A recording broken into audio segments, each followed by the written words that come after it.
شروع اللہ کا نام لے کر جو بڑا مہربان نہایت رحم والا ہے۔ جو چیز آسمانوں میں ہے اور جو زمین میں ہے سب اللہ کی تسبیح کرتی ہے اور وہ غالب ہے، حکمت والا ہے۔ مومنو، تم ایسی باتیں کیوں کہا کرتے ہو جو کیا نہیں کرتے؟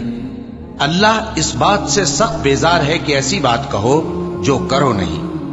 جو لوگ اللہ کی راہ میں ایسے طور پر صف باندھ کر لڑتے ہیں کہ گویا سیسا پلائی ہوئی دیوار ہیں، وہ بے شک اللہ کے محبوب ہیں۔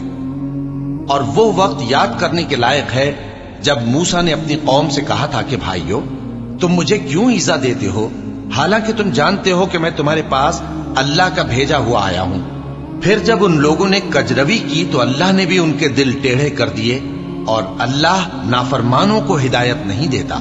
اور وہ وقت بھی یاد کرو جب مریم کے بیٹے عیسیٰ نے کہا کہ اے بنی اسرائیل، میں تمہارے پاس اللہ کا بھیجا ہوا آیا ہوں، جو کتاب مجھ سے پہلے آ چکی ہے یعنی تورات، اس کی تصدیق کرتا ہوں، اور ایک پیغمبر جو میرے بعد آئیں گے جن کا نام احمد صلی اللہ علیہ وآلہ وسلم ہوگا، ان کی بشارت سناتا ہوں۔ پھر جب وہ ان لوگوں کے پاس کھلی نشانیاں لے کر آئے تو کہنے لگے کہ یہ تو سراسر جادو ہے، اور اس سے زیادہ ظالم کون کہ بلایا تو جائے اسلام کی طرف اور وہ اللہ پر جھوٹ بہتان باندھے۔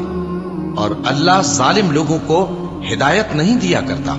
یہ چاہتے ہیں کہ اللہ کے چراغ کی روشنی کو اپنی پھونکوں سے بجھا دیں، حالانکہ اللہ اپنی روشنی کو پورا کر کے رہے گا، خواہ کافر ناخوش ہی ہو۔ وہی تو ہے جس نے اپنے پیغمبر کو ہدایت اور دین حق دے کر بھیجا تاکہ اسے سب دینوں پر غالب کرے، خواہ مشرکوں کو برا ہی لگے۔